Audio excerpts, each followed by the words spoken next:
Yes, gue bilang juga apa ya, saudara-saudara di Indonesia. Inflasi Amerika sudah diumumkan. Ya, kemarin di bawah ekspektasi pasar. Jadi kalau konsensus pasar itu mengatakan inflasi 7,3 year on year, ternyata diumumkan di bawah ekspektasi. Jadi inflasi bulan November ini agak melandai, sudah menurun jauh dari bulan Oktober yang 7,7% year on year. Nah, inflasi bulan November ini sudah 7,1 year on year. Jadi sudah lebih turun dibanding bulan sebelumnya. Dan juga inflasi inti yang tidak mencantumkan sektor yang paling bergejolak yaitu makanan dan energi juga sudah melandai di bawah ekspektasi pasar juga. Jadi kalau ekspektasi pasar itu 6,1%,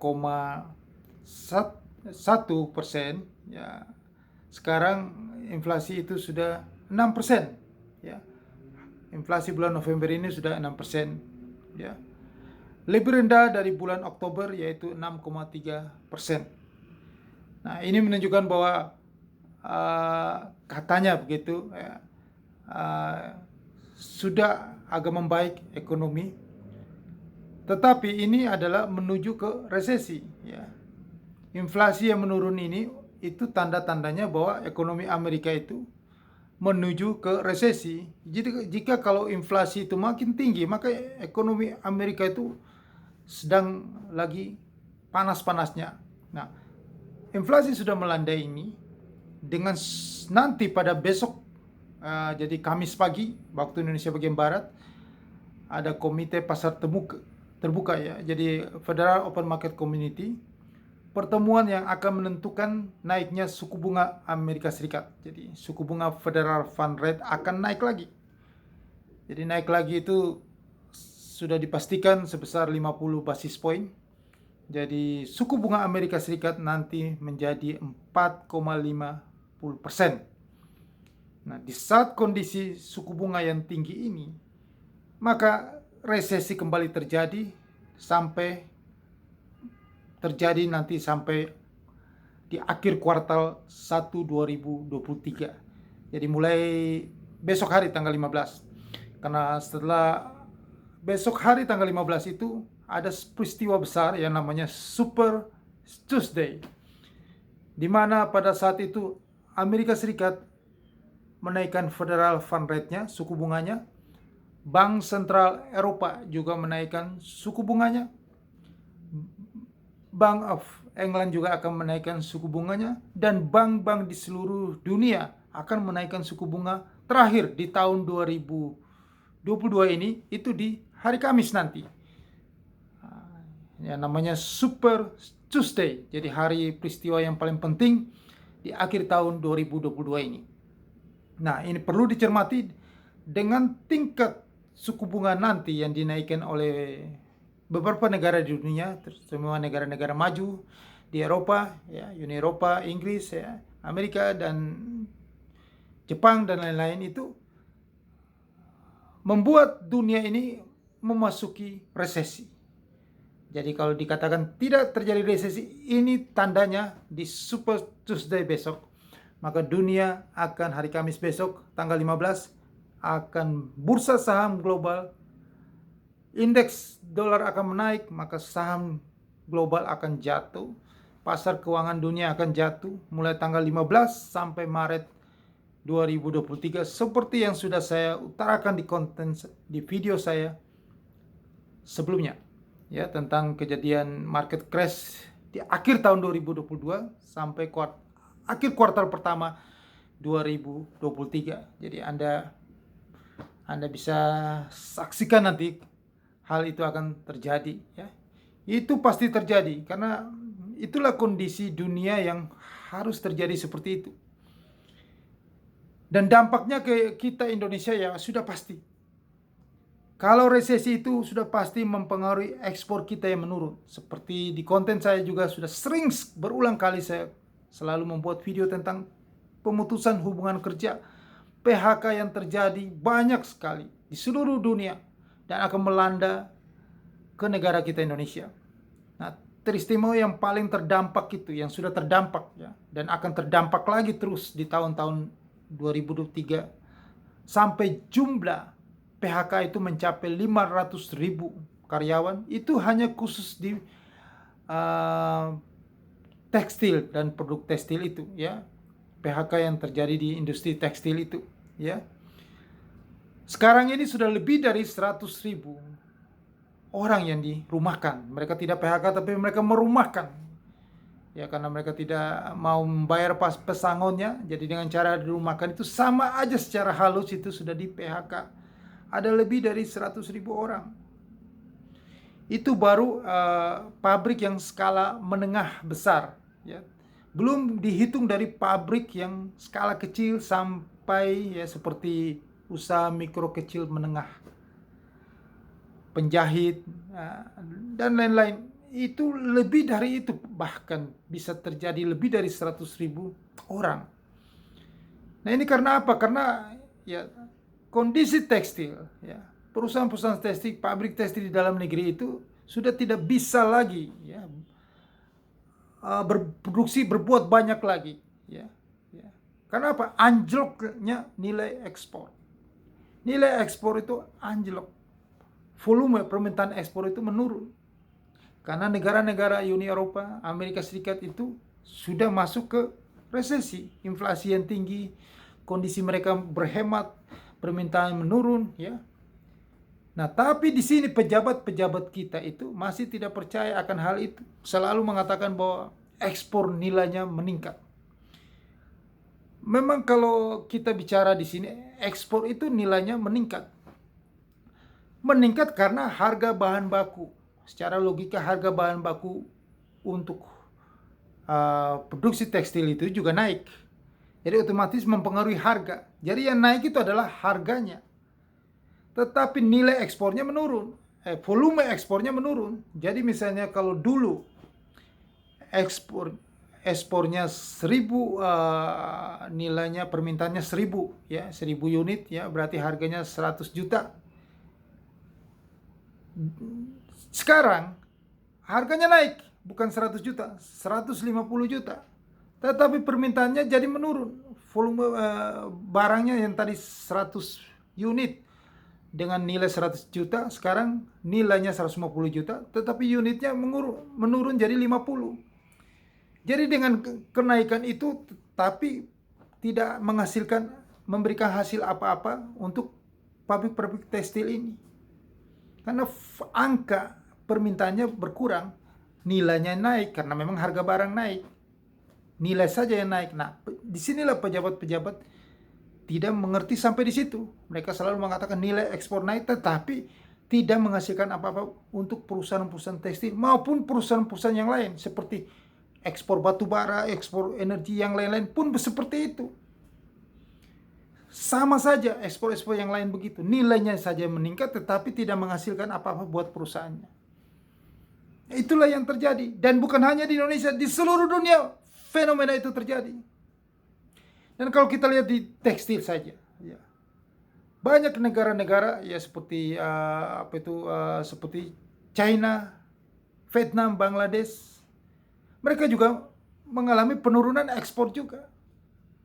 Mereka mengalami hal yang sama. Karena negara-negara maju itu yang selalu import barang dari mereka. Seperti kita juga, tujuan ekspor kita adalah yang paling besar di Uni Eropa dan Amerika Serikat. Itu mengalami resesi ekonomi, perlambatan ekonomi, masalah inflasi, masalah perang dan lain-lain segala macam. Mereka inflasi yang cukup tinggi di Inggris ya, luar biasa.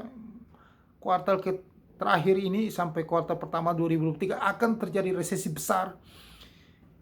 Mereka itu sudah mengurangi permintaannya. Maka itu dampak ke negara-negara yang produksi tekstil, misalnya Cina, Bangladesh, Vietnam, dan kita Indonesia. Nah, negara-negara besar yang produksinya luar biasa besar itu, karena permintaannya berkurang di Eropa dan Amerika Serikat, maka mereka mengalihkan ekspor mereka ekspor ke Indonesia. Dan lucunya pejabat-pejabat kita di Indonesia itu menerima impor dari negara China, Vietnam, dan lain-lain semua tekstil itu. yang cukup tinggi. Serbuan impor itu cukup tinggi. Lah ini sama saja mematikan industri di dalam negeri. Penjualan tekstil, produk tekstil di dalam negeri. Karena masih ada banyak serbuan impor itu. Lah inilah yang perlu harus diperhatikan, dibenahi, ya. Karena ya itulah, kalau pemerintah tetap masih memberikan serbuan impor sampai dengan nanti kuartal 1 tahun 2023, tahun depan itu, maka sudah bisa dipastikan pemutusan hubungan kerja akan lebih meningkat lagi di industri tekstil dan produk tekstil. Itu saja bisa mencapai 500.000 karyawannya akan di PHK dari industri hulu sampai hilirnya tekstil dan produk tekstil. Belum dari industri-industri yang lain. Akan sama, kondisinya akan sama seperti itu, mengalami permintaannya menurun. Tetapi pemerintah melihat angka nilai ekspornya meningkat, tetapi tidak berdampak dengan perusahaan itu. Karena nilai ekspor meningkat karena harganya yang meningkat, karena inflasi, begitu. Tetapi volumenya, permintaannya itu berkurang. Dampak dari situ adalah PHK akan terjadi besar, akan mempengaruhi kondisi ekonomi di negara kita. Jadi ya, jangan sampai pejabat selalu mengatakan bahwa selalu tidak berdampak, ya. Karena kita masih ekspornya masih bagus, karena kebutuhan, permintaan sudah berkurang. Seperti saya sudah katakan, apa yang terjadi di negara-negara maju akan berdampak dengan negara kita. Itu pasti terjadi. Buktinya saja, ya, indeks harga saham gabungan kita sudah tidak mampu untuk naik lagi. Walaupun justru kondisi, jangan dianggap bahwa itu berita baik, itu berita buruk. Resesi sudah terjadi, inflasi sudah menurun, itu tanda-tandanya sudah mendekati resesi. Karena suku bunga tetap naik. Memang itu sudah didesain secara logikanya. Ini aja masih jauh. Bulan November itu 7,1% inflasi Amerika Serikat. Inflasi intinya masih 6%. Jadi masih jauh dari 2% target Bank Sentral Amerika. Maka ke depannya, ya, walaupun banyak sekali berita yang mengatakan bahwa sudah agak tidak agresif lagi untuk menaikkan suku bunga, tetap saja kalau tetap masih di angka di atas 6%, itu masih tinggi inflasi. Maka kemungkinan besar tahun depan juga tetap masih dengan kebijakan yang agresif menaikkan suku bunga oleh Bank Sentral Amerika. Maka kondisi itu, kalau suku bunga tinggi dan semua negara naik suku bunga, mengikutinya sudah pasti otomatis, termasuk kita Indonesia, Bank Indonesia juga harus mengikutinya. Kalau tidak mengikuti naikin suku bunga, maka akan terjadi capital outflow, arus modal yang keluar dari Indonesia, maka rupiah itu makin terpuruk terus. Dan memang itu sudah logikanya ke sana. Rupiah kita harus, keseimbangannya harus menuju ke 18.000. Tinggal tunggu waktunya saja. Dan waktu itu sudah tidak akan lama lagi. Ingat kuartal 1 2023. Mulainya pemicunya itu 15 Desember 2022 ini, setelah yang namanya Super Tuesday. Negara-negara yang tadi saya sebutkan itu, Uni Eropa, Amerika Serikat, dan Jepang, dan lain-lain, semua menaikkan suku bunga di hari yang sama. Maka kondisinya itu kondisi goncangan luar biasa itu akan terjadi di pasar keuangan dunia. Wall Street akan anjlok. Kita lihat, saksikan nanti tanggal 15 ke atas. Itu sudah saya prediksi sebelumnya di konten, di video saya sebelumnya. Hati-hati tanggal 15 itu. Ya, itulah prediksi dari orang yang berpengalaman melihat pasar. Dan Anda akan buktikan saja apa yang saya bicarakan ini. Jadi pasti menuju ke fakta kebenarannya. Ya. Nah, di sini Anda harus melihat peluang ini. Jangan coba-coba Anda sentuh lagi beli saham, ya. Karena tidak ada yang, sudah saya katakan, tidak ada yang namanya window dressing, Santa Claus Rally di tahun 2022 ini. Ya. lupakan itu, karena dunia sudah rame-rame menukik ke dalam resesi panjang sampai sepanjang tahun 2023 nanti. Dari sekarang sampai dari nanti tanggal 15 sampai 2023. Maka peluang yang paling besar itu ya sudah pasti kalau Anda yang konservatif ya investasinya, ya pasti adalah Anda investasi di mata uang US dollars atau logam mulia emas. Itu saja. Itu orang yang konservatif yang hanya ingin dapatkan keuntungan pelan-pelan tapi pasti. Tetapi Anda ingin mendapatkan keuntungan yang luar biasa besar, yang lebih agresif ya. Profitabilitasnya cukup besar, tetapi ada risikonya juga. Tergantung Anda harus lebih ahli dalam bidang ini. Dan semua Anda usaha di luar sana juga Anda perlu keahlian. Tetapi dalam kondisi sekarang ini, kalau Anda berbisnis, kalau terjadi resesi di dunia, ya mohon maaf aja, bisnis yang Anda lakukan itu hanya sekedar mengisi waktu luang kerja bakti. Anda tidak bisa menghasilkan apa-apa. Usaha besar aja tidak menghasilkan apa-apa, apalagi Anda yang namanya usaha kecil mikro, usaha mikro kecil menengah. Itu hanya mengisi waktu luang Anda. Anda hanya capek sia-sia. Ya, tidak bisa lebih dari situ. Nah, satu peluang yang bisa membuat Anda dapatkan keuntungan yang lebih dalam jangka waktu yang singkat yaitu Anda harus masuk ke futures market. Berulang kali saya katakan ini, Anda harus di futures market. Kan futures market itu adalah satu pasar yang sangat liquid. Anda masuk bukan di pasar lokal, tapi di pasar global di dunia. Maka volatile-nya tinggi, liquid sekali. Anda bisa, yang namanya liquid itu Anda beli jual itu dalam waktu yang cepat karena cair sekali. Di mana saat Anda mau beli Anda dapat harga, di saat detik itu juga Anda menjual Anda dapat harga. Itulah namanya pasar yang liquid. Tetapi kalau pasar yang tidak liquid, Anda berjualan, Anda tunggu sampai berhari-hari barang itu laku.